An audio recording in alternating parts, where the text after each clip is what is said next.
A gente começou fazendo bolos caseiros e foi muito bem, a aceitação foi muito grande, né? A gente fez bolos de receita da família, começou com o caderninho da avó e eu já fazia isso em casa, já fazia isso para a família, mas eu quis fazer, né, profissionalizar isso. Eu sou a Michele Tomás e essa é a minha história. Uma ideia que vira negócio e muda a sua vida. Sebrae São Paulo apresenta Conte sua história.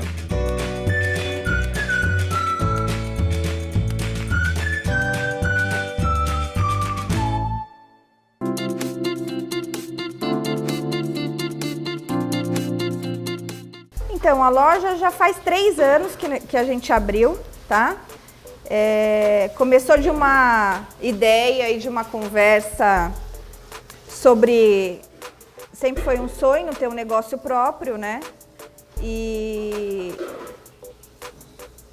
a gente resolveu não partir para uma franquia a princípio, porque a gente queria ter uma certa liberdade em criação, em desenvolvimento, e isso foi o principal, porque se hoje a gente tivesse simplesmente uma franquia de bolo, a gente não conseguiria chegar onde a gente chegou em termos de volume de pessoas que a gente atinge, né? Então, começou desse jeito. Então, eu tinha um trabalho onde, a princípio, eu imaginei que conseguiria conciliar os dois e isso não aconteceu. Eu acabei vindo para cá antes de abrir, né? Eu tive essa consciência de que se eu não tivesse aqui não ia funcionar. Então a gente começou fazendo bolos caseiros e foi muito bem, a aceitação foi muito grande, né? A gente fez bolos de receita da família, começou com o caderninho da avó e eu já fazia isso em casa, já fazia isso para a família, mas eu quis fazer, né, profissionalizar isso. E já existiam as casas de bolo, já existiam 2, 3 empresas que trabalhavam só com bolo.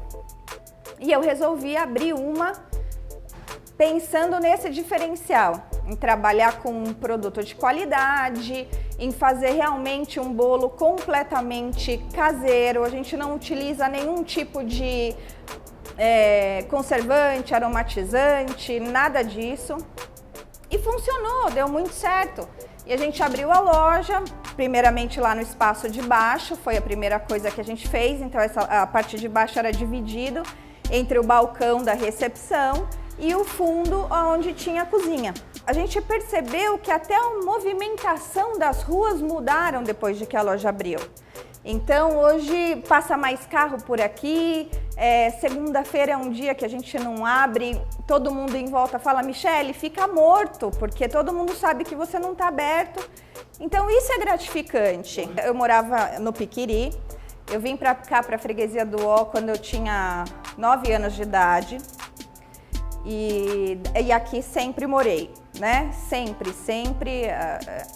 Quando você começa a trabalhar, eu trabalhava fora, já trabalhei na Zona Sul, já trabalhei na Zona Norte, tudo, mas aqui sempre foi. Então, a gente conhece todo mundo, a minha família, a minha irmã casou e a família dela também está aqui, todo mundo, né?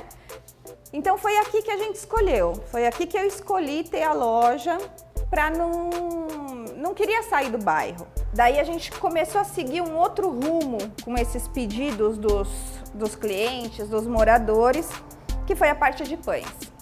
A gente começou com pão, no começo assim, a gente comprou um balcão e minha mãe fazia o pão em casa, o pão caseiro, que era uma receita dela, da família dela. Trazia as formas para cá, já assado, já pronto, a gente colocava no balcão para vender. E ela começou a fazer, a gente começou a fazer isso em grande escala. E funcionou, e daí veio o pão francês, e daí cada semana a gente conseguia colocar um pão diferente, uma broa de milho. Depois a gente fez o sonho assado. Tudo a gente faz aqui, né? O creme, a gente não compra nada disso pronto. E começou a funcionar. A primeira barreira a ser quebrada, eu acho que é esse medo de você não entender se vai dar certo ou se vai ou se não vai, né? Por investir tanto dinheiro, por você se preocupar. Então a gente tinha todo esse processo de ter qualidade, de trabalhar com produto bom, isso demanda dinheiro, isso demanda... E daí o principal no começo foi esse medo. Quando veio a primeira ideia de abrir um negócio, a primeira coisa foi procurar o Sebrae, né? Eu era empregada, então eu não tinha nenhuma ideia de como funciona abrir uma empresa, de como funciona, qual era o foco que a gente teria que ter. Então, o Sebrae foi essencial, né, para esse processo inicial, e depois a gente teve de novo mais algumas conversas para ampliar o negócio, que foi o que aconteceu quando começou com o bolo e depois quando a gente teve essa outra parte dos pães. Então hoje em dia, a gente tem sempre bastante, né? A gente sempre procura, a gente sempre tenta entender o mercado, a gente sempre tenta entender quais são as novidades, e o Sebrae é essencial, porque dificuldade a gente sempre tem. A gente trabalha com comida, a gente trabalha com se tá calor, se tá frio, um dia que chove, um dia que não chove. Então, tudo isso a gente precisa contornar da melhor forma possível. O próximo passo é partir para a franquia, né? É desenhar todo esse negócio agora, pôr tudo no papel, entender tudo o que aconteceu e fazer isso. Esse é o processo de toda manhã. No decorrer do dia, né? Os bolos vão saindo no decorrer do dia. A gente não consegue fazer todos os sabores ao mesmo tempo, então vai saindo alguns sabores, a gente vai abastecendo a vitrine, e o final do dia, quando a vitrine está vazia, é a melhor sensação.